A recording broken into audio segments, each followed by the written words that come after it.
So, good day guys and welcome to my YouTube channel. So wala nang araw, no, hindi na mainit dito sa ating garden, dito sa pinabayaan nating garden.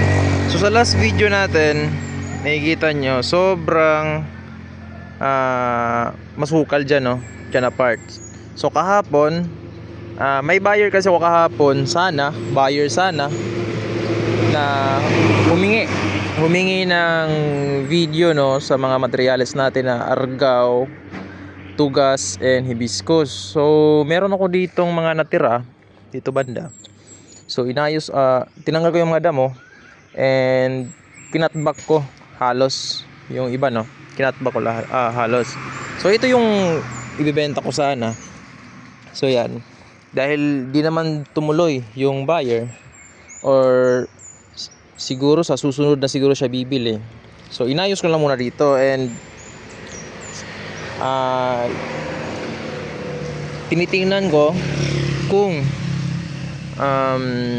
mayroon ba mga future, no? Yung iba is win-workshop ko yung iba.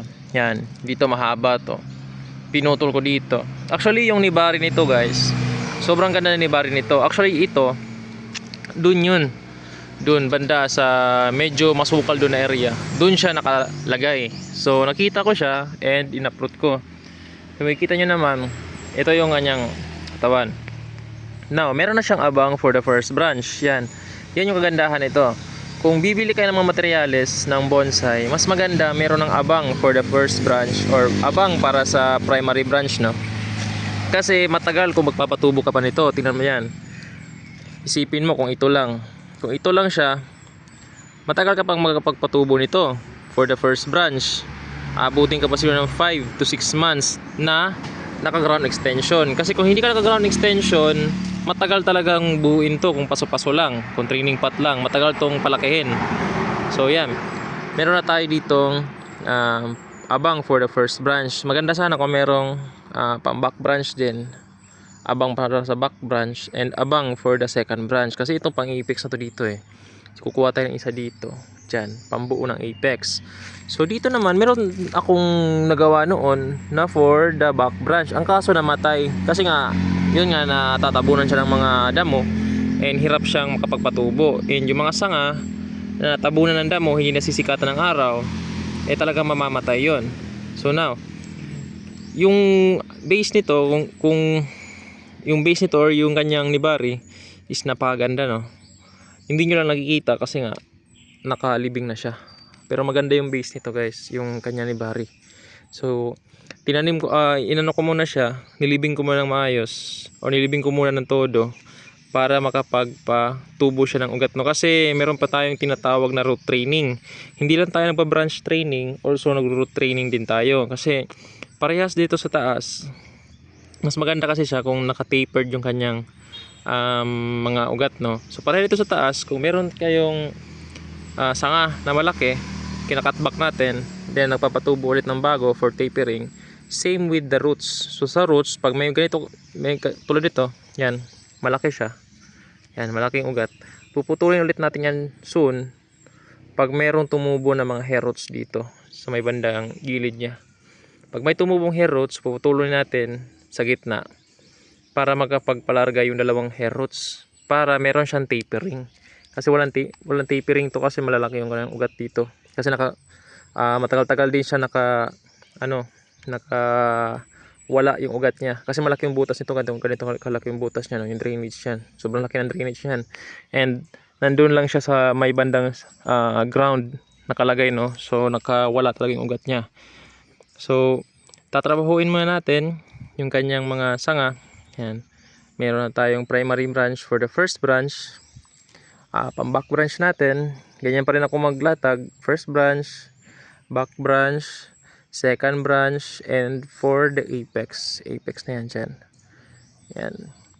So wala siya totaling tapering talaga, no? Kasi nga makita nyo para siyang hotdog lang. Pero hindi ko naman siya isasali sa show. Bale, practice lang ng latag, ganun.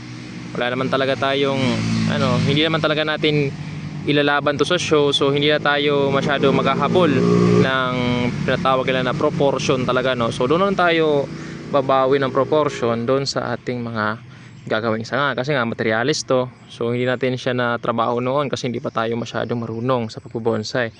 So ito na lang yung tatrabahuin natin for proportion, for tapering. Itong mga sanga na lang gagawa na tayo dito ganyan.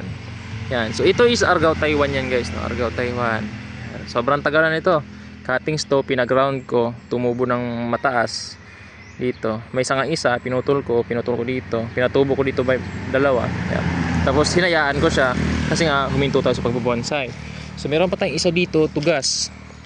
Now, meron tayong tugas dito. Maganda rin yung kanyang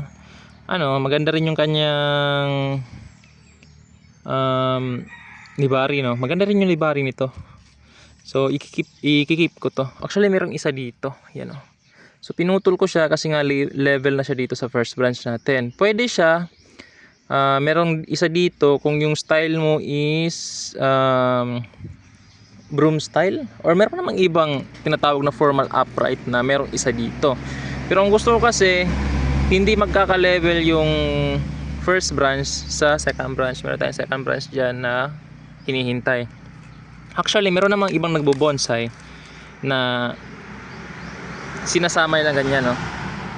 Kung anong binigay na abang ng materialis is ginagamit na nila. So walang problema doon. Kasi yung bonsai naman, freestyle naman yan. Depende na lang sa pagkakagawa mo. Kahit hindi ka sumunod sa mga rules, kasi yung rules, guidelines lang yan. Ikaw pa rin yung masusunod kung ano yung gagawin mo sa bonsai mo. Wala talagang specific rule sa bonsai. Bale, guidelines lang.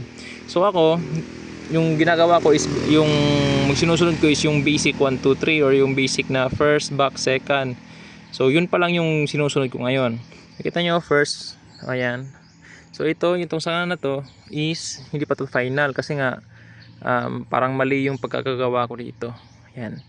So meron na siyang 1 doon sa 1, 2, 3. Ang kaso nga lang, pag ganyan siya. So hahanap ako ng tubo dito banda. Dito ako gagawa ng 3 and puputulin ko to. Ayan. Sa back branch, may back branch na rin to. Lumilibing na lahat ng mga wire dito guys kasi nga napabayaan ko na. Yan.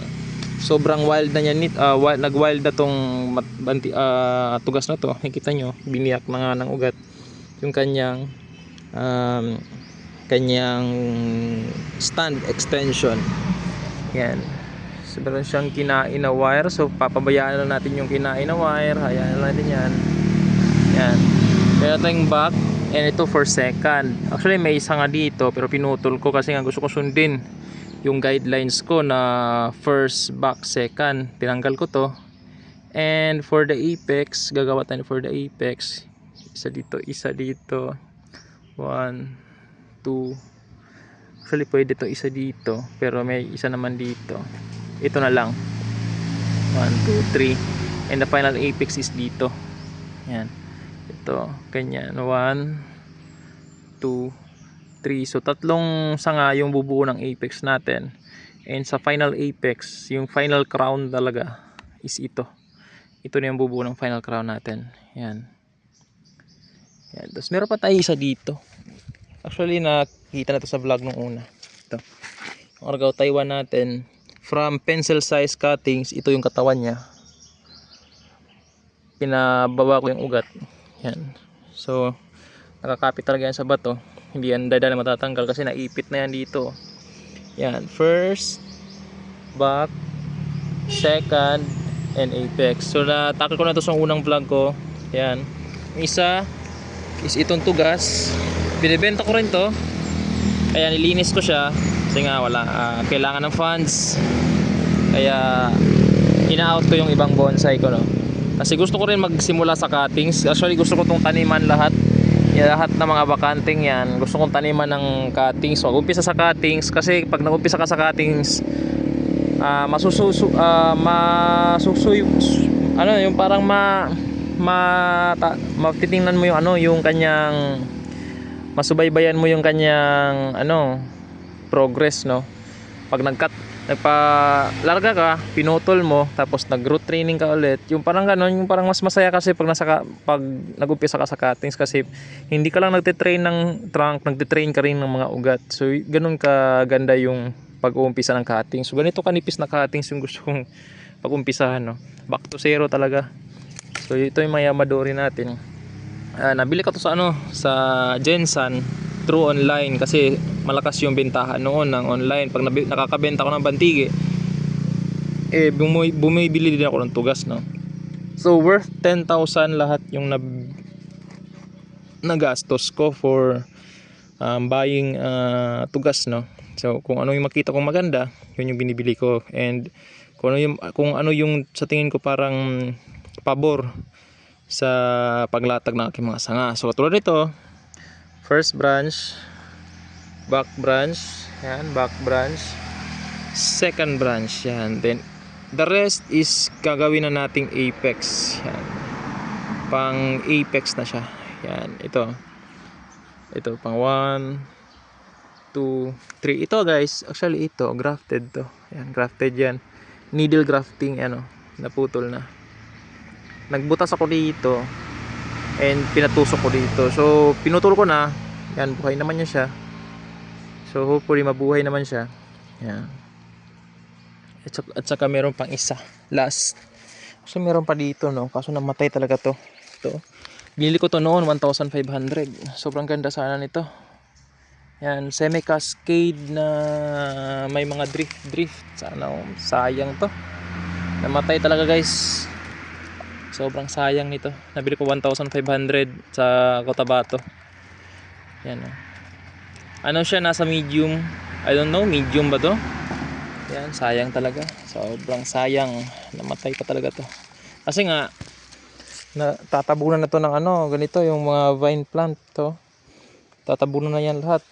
So hirap na siyang magpatubo ng dahon. So yun, namatay siya. So ito yung last. Ito, muntik na rin itong mamatay. Yan, muntik na rin itong mamatay. Buti hindi pa namatay. Yan, meron pa namang dahon. So pwede pa itong i-revive. So nilinis ko siya para kahit papaano ay matamaan siya ng araw. Yan. So meron akong ibang materials doon na ni-rescue, no, yung in-uproot ko talaga and tinanim ko sa sa bagong pot. So sa next video na lang siguro yun kasi sobrang haba ng video natin. Nandun siya, nilagay ko tugas yun. Argao Taiwan. Grafted na Argao local to Taiwan.